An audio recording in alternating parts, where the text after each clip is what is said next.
وما نعانيه من ضيق ومن سقم. معزز سامعین، آج ہم بات کریں گے اسلام کے اس نظریے کے بارے میں کہ اسلام ہمیں کھیل کود کے بارے میں کیا احکامات دیتا ہے۔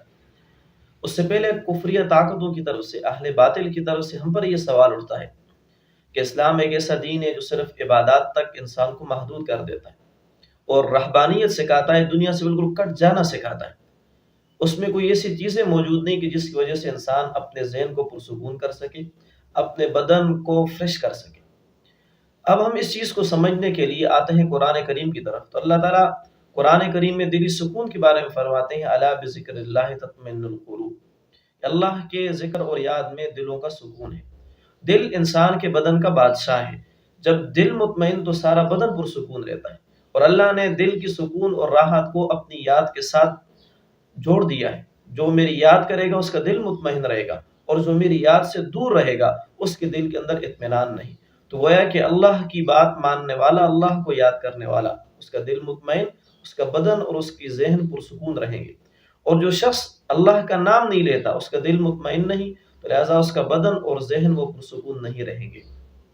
ہم اسلامی احکامات کو اپنی عملی زندگی میں پریکٹیکل کے طور پر استعمال آ کر جانچیں تو ہمیں معلوم ہوتا ہے کہ اسلامی احکامات کے اندر اللہ نے ایک ایسی خاصیت، قوت اور طاقت رکھی ہے کہ اللہ کا یہ اسلامی حکم ماننے کے بعد اور شریعت کے سنت عمل پر چلنے کے بعد انسان کو دنیاوی فائدے بھی حاصل ہوتے ہیں، اخروی فائدے بھی حاصل ہوتے ہیں۔ ہم دیکھیں، اگر انسان اللہ کا ذکر کرے، قرآن کریم کی تلاوت کرے اور اس کے ساتھ ساتھ وہ نماز کی پابندی کرے، تو ان عبادات سے فارغ ہونے کے بعد انسان کو ایک ذہنی اور قلبی سکون حاصل ہوتا ہے۔ اور وہ شخص جو اللہ کی یاد سے دور رہتا ہے، کسی نافرمانی میں مبتلا ہو جائے، عبادات میں، ذکر و اذکار میں، قرآن کریم کی تلاوت میں کمی کوتاہی کرے، وہ اپنے ذہن پر، اپنے دل پر، اپنے بدن پر ایک بوجھ محسوس کرتا ہے، اور خیر کے کام کرنے کے بعد وہ اپنے ذہن اور دل میں اور بدن میں ایک سکون اور اس میں ہلکا پن محسوس کرتا ہے۔ دوسری چیز، جہاں پر یہی عبادات ہے، اس کے دنیاوی کتنے فائدے ہیں۔ ہم صرف اگر اسلام کے نظریے وضو پر آ جائیں کہ اسلام نے ہمیں پاک صاف رہنے کا اور ہر نماز کے لیے، قرآن کریم کی تلاوت کے لیے وضو کرنے کا حکم دیا۔ اب اگر ہم آ کر اس چیز کو دیکھیں تو انسان کے وضو کرنے سے کتنے فائدے ہیں، سائنس کی جدید تحقیقات اس پر دیکھ لیا جائے۔ صرف ایک ہی مثال کہ جو شخص اپنے گلے کا مسح کرتا ہے، جدید سائنس کی تحقیق ہے کہ جو شخص بھی اپنے گردن کا مسح کرے گا اس کو زندگی میں کبھی مجنون پن نہیں ہوگا۔ اور اکثر جو جنون پن کی وجہ ہے، جو ذہنی توازن کے کھو دینے کی وجوہات ہے، اس کی وجہ بنیادی ہے ذہن کا خشک ہو جانا۔ اور ذہن کے خشک ہو جانے کی وجہ انہوں نے یہ لکھی کہ گردن کو اگر دن میں کم از کم 5 سے 6 دفعہ اس کو تر نہ رکھا جائے تو ذہن پر اس کے برے اثرات پڑتے ہیں۔ ہم اگر نماز کی طرف آئیں تو نماز کے بارے میں جدید جو ریسرچ سائنس کی موجود ہے، اس کے اندر یہ موجود ہے کہ یہ عمدہ ترین جو ہے یہ ورزش ہے۔ دور سے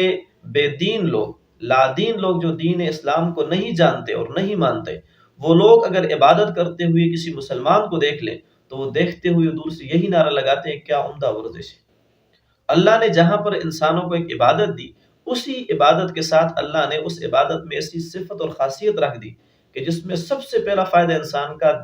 دنیاوی ہے، اس کے بعد آخرت کا فائدہ ہے۔ اس لیے لہٰذا اہل باطل کا ہم پر یہ اعتراض کرنا کہ اسلام ایک ایسا دین ہے کہ جس میں دنیا سے کٹنے کا حکم ہے، دنیاوی کسی بھی قسم کا مفاد موجود نہیں، تو یہ اہل باطل کی ناسمجھی اور ان کی لا علمی کی دلیل ہے کہ انہوں نے اسلام کو پڑھا ہی نہیں۔ اور وہ لوگ جو اسلام کو ماننے کے باوجود اسلامی تعلیمات سے واقف نہیں، وہ بھی اپنی کم علمی کی وجہ سے اس پر، ان کے اس نعرے سے متاثر ہو جاتے ہیں۔ اب ان کا طرز کھیل اگر ہم دیکھیں تو ان کے کھیلوں کے اندر صراحتاً نقصان موجود ہے، وہاں پر کوئی فائدہ موجود نہیں۔ اگر موجودہ جتنے بھی نظام کھیل کو اگر ہم دیکھیں، اس میں 2 چیزیں ہیں، ایک کھیلنے والا اور دوسرا اس پورے کھیل کو ترتیب دینے والا۔ کھیلنے والے کا مقصد اپنے دنیاوی مفادات کو پورا کرنا ہے، بدنی ورزش مقصود نہیں۔ اور جو لوگ اس پورے نظم کو اور اس نیٹ ورک کو چلاتے ہیں، ان کا مقصد بھی اپنے ان تمام نیٹ ورک اور اس ترتیب سے صرف دنیاوی مفادات اور پیسہ اور مال اور متاع جمع کرنا ہے۔ لہٰذا جس میں صرف دنیا ہی مقصود ہو، جس میں صرف اپنا ذاتی مقصود ہو، ذاتی مفاد مقصود ہو۔ اسلام اس طرح کے نظریات، اسلام اس طرح کے تصورات اور اسلام اس طرح کے کھیل اور تفریح کی بالکل بھی اجازت نہیں دیتا، جہاں پر صرف اپنی ذات کے مفاد کو دیکھا جائے، مد مقابل کے بارے میں خیر بالکل نہ سوچی جائے، اور نہ اس کے شر کو دیکھا جائے کہ اس کا نقصان ہے یا فائدہ ہے، صرف اپنا مطلب پورا کرے۔ اسلام نے اس طرح کی تعلیمات بالکل کسی طور پر بھی ہمیں نہیں دی۔ وما نعانيه من ضيق ومن سقم